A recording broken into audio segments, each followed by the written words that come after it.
সংসারের সমস্ত কাজগুলো আমরা মেয়েরা নিজেদের সময় মতন সময় বার করে কিন্তু নির্দিষ্ট সময়ের মধ্যেই করার চেষ্টা করি। কেউ যদি বলে এটা এখন করো তখন করো, দেখবে আমরা আমাদের মতন করে কিন্তু একটা গুছিয়ে প্ল্যান করে নিই যে এই কাজটা আগে করব, এই কাজটা পরে করব। সব দিনে কিন্তু একইভাবে আমরা কাজ শুরু করতে পারি না। এটা তো আমার সাথে ভীষণভাবেই হয়। প্রত্যেক দিন একই রকম এনার্জি থাকে না।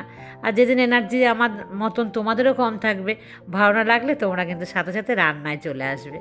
শুভ সকাল বন্ধুরা, আশা করছি তোমরা সবাই খুব ভালো আছো আর আমিও বেশ ভালো আছি। এই যে বেকা টেরা মার্কা যে একটা আমি লাউ নিয়ে এসেছি, তো ভাবছি এটাকেই আজকে রান্না করি। বেশি দিন রাখলে কিন্তু এটার মধ্যে বীজ হয়ে যাবে। আর আমি ভেবেও ছিলাম যে এটার মধ্যে বীজ হয়েই গেছে মনে হয়, কারণ ওর যা দেখতে বেকা টেরা, তো সেই কারণে যাই হোক দেখলাম না হয়নি। তবে বেশি দিন রাখলে কিন্তু আর খাওয়া যাবে না। তো তেজপাতা, শুকনো লঙ্কা আর জিরে ফোড়ন দিয়ে আমি রান্না করছি। আর জানো তো বন্ধুরা, আমি তো বিয়ের পর পর আমাকে চাল কুমড়ো রান্না করতে দিয়েছিল আমার শ্বশুরবাড়ি থেকে। তো চাল কুমড়োটা গোটা আমাকে দিয়েছে, ওটা আমি কেটে রান্না করব। তো আমি ওটাকে কি ভেবেছি জানো, ওটা ভেবেছি আমি লাউ। চাল কুমড়ো আর লাউ আমি চিনতামই না। চাল কুমড়ো তো একটু ছোট হয় আর লাউ তো একটু বড় হয়। আর আমি কি বোকা, সে কী করেছি বলতে, এরকম কুচি কুচি করে মানে কীরকম করে একটা লাউয়ের মতন করে করেছি। লাউয়ের মতন করে রান্না করলে কিন্তু চাল কুমড়ো খেতে ভালো হয় না। ওটা কিন্তু একটু অন্যরকম হয়, আর একটুও ঝোল টোল থাকবে না, ওটা একদম টাইট টাইপের হয়। আর লাউ রান্না করে দেখো এরকম হালকা একটু জল জল থাকে না। আর চাল কুমড়োটাকে আমি এমনভাবে রান্না করেছিলাম, বেশি চাল কুমড়ো ঘাঁটলে দেখবে টক হয়ে যায়। তো ওটা কিন্তু টক হয়ে গেছিলো, তখন আমি বুঝতেই পারিনি লাউ আর চাল কুমড়ো, মানে এতটাই বোকা ছিলাম। আর বিয়ের পর একবার আমি শঙ্কর মাছ রান্না করেছিলাম। ভালো তো একদমই পারিনি, কিন্তু আমার বর ওটা খেয়ে ভীষণ প্রশংসা, খুব ভালো বানিয়েছে। তো ওদের বাড়িতে লোক এসেছিলো, তো তাকেও বলছে দেখো দেখো আমার বউ বানিয়েছে, দারুণ হয়েছে খেতে। আমি তখন খুব খুশি না, ও বলছে ভীষণ যে ভালো হয়েছে ভালো হয়েছে। তো সেই লোককেও দিয়েছে, সে তো আর বলতে পারে আমাকে বা আমার বরকে যেটা ভালো হয়নি। এখন আমি ভাবি একটুও ভালো হয়নি তখন খেতে, ওই কোনো রকমে খাওয়া যায় এরকমই কিন্তু হয়েছিল। তখন ওই ভালো বলাটাতে অনেক খুশি হয়েছিলাম। আর শঙ্কর মাছ তোমরা কি কেউ কখনো খেয়েছো? আমি কিন্তু ওই বিয়ের পরপরে মানে এক দুবার খেয়েছিলাম, তারপরে আর কিন্তু এত বছরও আমি খাইনি। আর আমাদের এই বাজারে পাওয়াও যায় না, এখানকার বাজারে। আর আমার বাপের বাড়ির ওখানে লোকরা তো কিছু মানে খায়, বাঙাল লোকরা, তবে এখন নাকি ওখানেও আর পাওয়া যায় না। মানে এই মাছটা প্রায় কিন্তু বিলুপ্তির পথে। রান্না আমি কমপ্লিট করে দিয়েছি, তারপরে এসছি দেখো এই ঘরের কাজ, মানে এই খাটটা, মানে খাটের চাদর আর কি পরিষ্কার করব। তো সেদিন তো একটু খাটটা পরিষ্কার করি, তোমরা জানোই। আর এখন কিন্তু এটা সপ্তাহে একদিন থেকে দিন দশেকে একদিন গিয়ে কিন্তু আমার দাঁড়িয়েছে। খুব বেশি কিন্তু করি না পরিষ্কার, তাহলে খাটের যে পালিশগুলো নষ্ট হয়ে যাচ্ছে আমি দেখেছি। আর তোমরাও কিন্তু বেশি করবে না কাঠে, মানে কাঠের জিনিসের মধ্যে খুব বেশি ঘষাঘষি। আর আজকে জানো কি ভুল করেছি, ডাল রান্না করলাম দেখলে তো, একটা গোটা আম দিয়ে দিয়েছে ওই ডালটার মধ্যে। তো যখন একটু নুন টেস্ট করছিলাম নামানোর আগে যে ঠিকঠাক হয়েছে কি না, ডালটা মুখে দিতেই মানে একটুখানি জাস্ট, সেটাই দেখছি ডালটা পুরো টকে গেছে, মানে এত টক হয়ে গেছে। আগের দিন অর্ধেক আম দেওয়াতে দেখলাম ডালটা টক হয়নি, মানে আমটা মনে হলো যেন একটু ভালো জাতের। কিন্তু আজ যে গোটা দিয়ে দিয়েছি না, বাস। একটু টক খেতে ভালোবাসি আমি, মানে টক জাতীয় জিনিস তোমরা কারা কারা ভালোবাসো? এই বুড়ো বয়সেও কিন্তু ভালোবাসি টক জাতীয় জিনিস খেতে। আর তোমরা যারা যারা আমার এই পর্দার লিঙ্ক চেয়েছো, মানে এরপরেও আমার কাছে চেয়েছো অনেকেই, তো তোমাদের সবাইকে আমি বলছি আমার পয়লা বৈশাখের কেনাকাটার যে ভিডিওটা আছে সেখানে দেখো ডেসক্রিপশানে কিন্তু আমি লিঙ্ক দিয়ে দিয়েছি। আর আমার লিঙ্ক পেয়ে সাথে সাথে শ্রাবণী নিয়েছে, আর শ্রাবণীর পেপারে মানে ওর যে ইউটিউবে, সেখানে কিন্তু ওর প্রোফাইল পিকচারে দিয়েছে ও এই ছবিটা। তো তোমরা কিন্তু দেখতে পারো যে শ্রাবণীও কিন্তু সেম কার্টেন নিয়েছে, আর কত সুন্দর লাগছে দেখতে। আর আমাকে বলেছিল তনুশ্রীরই হাজব্যান্ড হবে না, সেই দাদাভাই মনে হয় পছন্দ করেনি এই কার্টেনটা। তো আমাদের কিন্তু ভীষণ পছন্দ এই কার্টেন। আর তোমরা দেখেছো আমি এই কার্টেনগুলো অনেকগুলো নিয়ে নিয়েছি, মানে এই ঘরের নিয়েছি এবং ডাইনিংয়েরটাও নিয়েছি। একই রকম লাগে আমার, তো দেখলে মন থেকে ভীষণ ভালো লাগে। তো তোমরা যাদের যাদের পছন্দ তারা কিন্তু এই ডেসক্রিপশানে গিয়ে নিতে পারো, কারণ এইটারই আমি দেখেছি আরও অনেক রেঞ্জের মধ্যে আছে, যেটা সবথেকে কম রেঞ্জ সেটাই কিন্তু আমি নিয়েছিলাম, এবং তোমাদেরকেও সেই লিঙ্কটাই আমি দিয়েছি। আর আমার যে খাটের ম্যাট্রেসটা, এটার যে ব্লু কালারে দেখতে পাও না, এটাও কিন্তু একটা কভার। তো এই কভারটা কিন্তু এখনও ধুইনি, খুব বেশি দিন হয়নি যে এটা নিয়েছিলাম। তো আমার হাজব্যান্ড আসুক বা ছুটিতে তখন কিন্তু ধোবো এটাকে। আর এই কভারটা দেওয়াতে ভীষণ সুবিধে হয়েছে, আমি দেখলাম যে ম্যাট্রেসটা খারাপ হয়নি, মানে লাইট কালারের তো আমার ম্যাট্রেসটা, তো সেই জন্য ওই কালারটা খুব তাড়াতাড়ি খারাপ হয়ে যাওয়ার কথা। এরকম একটা কভার দিলে কিন্তু অনেক সুবিধে হয় ধুতে। তবে এই কভারগুলোর না অনেকটা দাম, যদি তোমরা পারো তো মানে যারা সেলাই টেলাই জানো তারা বাড়িতে ভালো মানে সুতির কাপড় এনে সেলাই করে ইলাস্টিক দিয়ে এরকম করে লাগাতে পারো, তাহলে অনেক বেশি ভালো হয়। আর না হলে কী হলো, তো আমি দেখেছি সিনথেটিক পাওয়া যায়, আর সিনথেটিকগুলোর দাম একটু কম হয় কিন্তু একদম কমফোর্টেবল নয়। আর আমি যেটা ব্যবহার করছি এটা সিনথেটিক নয়, এটা কী বলো তো সুতি, মানে সেই গেঞ্জি কাপড় টাইপের হয় না সেই টাইপের, সেই কারণে কিন্তু এটার দাম অনেক অনেক বেশি পড়েছে, মানে আমার ভীষণই গায়ে লেগেছে এটা কিনতে গিয়ে। যাই হোক, যদি কেউ বানাতে পারো তো সব থেকে সুবিধে।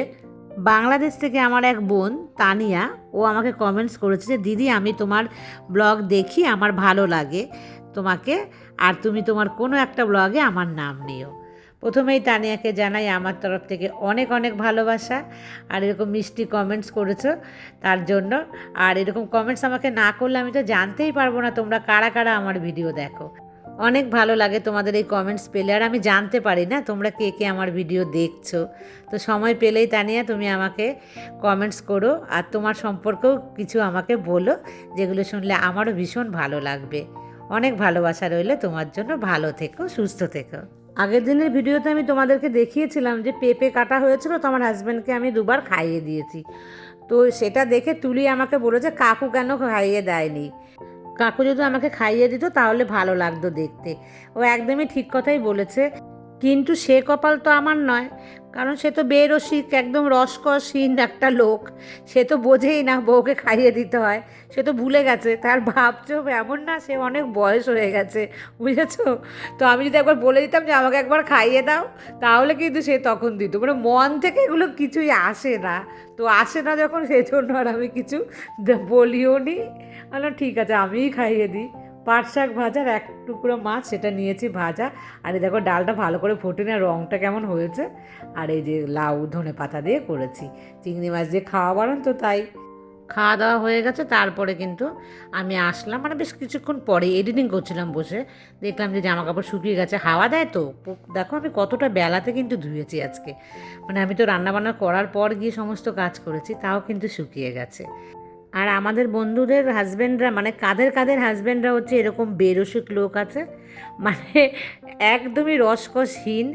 যাই হোক, তবুও কিছুটা আছে, মানে ঘষে মেজে আমি একটু রসিক করার চেষ্টা করি। আমি কিন্তু খুব রসিক বন্ধুরা, আমি কিন্তু মানে আমাদের দুজনের মধ্যে এমনি খুব একটা আমি না, যাই হোক তবুও যদি কম্পেয়ার করো সেই তুলনায় কিন্তু আমি রসিক বেশি, আমি হচ্ছে মিশুকে বেশি, আমার মধ্যে হাসি খুশি ভাবটা কিন্তু বেশি। এটা কি তোমরা বোঝো কি না আমি জানি না, তবে কিন্তু আমার মধ্যে ভীষণ। আর আমার বয়স হয়েছে তাই কী হয়েছে, আমি কিন্তু সব সময় খুব হাসি খুশি থাকার চেষ্টা করি। অবশ্য তোমরা বুঝতেই পারো আমার আবভাবে কিছুটা হলেও, সামনাসামনি না দেখলেও। তো আমার তো সামনাসামনি তোমাদের সবাইকে দেখার এত ইচ্ছে। স্মৃতি আমাকে কমেন্টস করেছে যে তুমি সবাইকে যেতে বলো, আমাকে কেন যেতে বলো না, এর জন্য কষ্ট পেয়েছে। তো স্মৃতি তুমি কষ্ট পেও না বোন, তুমি চলে এসো, আমি তো তোমাদের সবার জন্য অপেক্ষা করছি। আর আসলে তো কী খুশি হব, আমি জানি না কোনো দিন কারোর সাথে আমার দেখা হবে কি না, কারণ সবাই আমাকে কিন্তু লোভ দেখিয়ে দেখিয়ে রেখেছে, কিন্তু আদৌ এখনও পর্যন্ত আমার কারোর সাথে দেখাই হয়নি। তো কপালে থাকলে ভাগ্যে থাকলে অবশ্যই হবে। আর দেখেছো আগের দিনেরও কিছু জামা কাপড় ছিল, সেই সমস্ত গুছিয়ে নিলাম। আমি হলাম জামা কাপড় গুছোনোতে একদমই কিন্তু উল্টো মেরুর একটা লোক, সমস্ত কাজ করে নেব, সেইগুলো যদি করার যদি কেউ থাকতো না খুব ভালো হতো। তবে আমার হাজব্যান্ড বাড়ি থাকলে সবসময় ওই কিন্তু করে ওই কাজটা। আর এখন একটু জল খেয়ে নিই, আর তোমরা ফাঁকে ফাঁকে জল খেয়ে নাও, তো কাজের ফাঁকে ফাঁকে কিন্তু জল খাবে। আমি কিন্তু খেয়ে নিই, আমি সবসময় তোমাদের সাথে কেন রেয়ার, খুব মানে কমই আমি তোমাদেরকে দেখাই। পায়েল আবার অনেক দিন দেখেছো কমেন্টস করে না, কি করছে জানি না, পরে আমাকে বলবে কাকুমণি তুমি আমার নাম নাওনি। আমি কিন্তু এর আগের ব্লগেও একটা নাম নিয়েছি। এদিকে অনন্যা মধুমিতার আবার কি হলো, তো ওরাও দুজনে আমাকে কমেন্টস করছে না। ওদিকে জানেমান তো মাঝে মাঝে আমার কাছে একটুখানি আসে, দুম করে একটু লাইটের মতন জ্বলে, আবার কয়েকদিন গায়েব হয়ে যায়। ওর একটা পুচকু নাতনি হয়েছে, খুব ব্যস্ত আমি জানি। রূপা দিদিভাই তুমি কেমন আছো, তুমিও কিন্তু অনেক দিন আমাকে কমেন্টস করো না। আর এক বন্ধু আমার স্মৃতি, সেও আমাকে কিন্তু কমেন্টস করছে না অনেক দিন। ও অবশ্য বলে যে আমি তোমার ভিডিও দেখি, সময় পাই না কমেন্টস করা। যাই হোক, মাঝে মাঝে তোমরা একটু আমার সাথে দেখা দিও লেখার মাধ্যমে, তাহলে আমার কিন্তু ভীষণ ভালো লাগে, যে আমি বুঝি যে তোমরা আছো আমার সাথে। আর বন্ধুরা দেখো, আমি কিন্তু এই টাইমটাতেই করি, তোমরা দেখতেই পাও যারা আমার রেগুলার ব্লগ দেখো। তো আমি যে এই যে অসময়ে করি, মানে রান্নার পরপরই করে না অনেকে, সেটা আমি পারি না। তাতেও কিন্তু আমার দেখো ঘরবাড়ি পরিষ্কারই থাকে। ঠিক সময় বার করে নিজের মতন করে তোমরা করবে, দেখবে ঠিক সময়ের মধ্যেও হয়ে যাবে আর কাজটাও সুন্দর হবে। আর এই দেখো কার্টেনটা কেমন লাগছে, আমি তোমাদের কতবার বলি না, আমার এত ভাল লাগে, কেন জানি না। এই দেখো, দুটো ফল কিনে নিয়ে এসেছি। এই ফলটার নাম কি বলো তো, তোমরা কি কেউ জানো?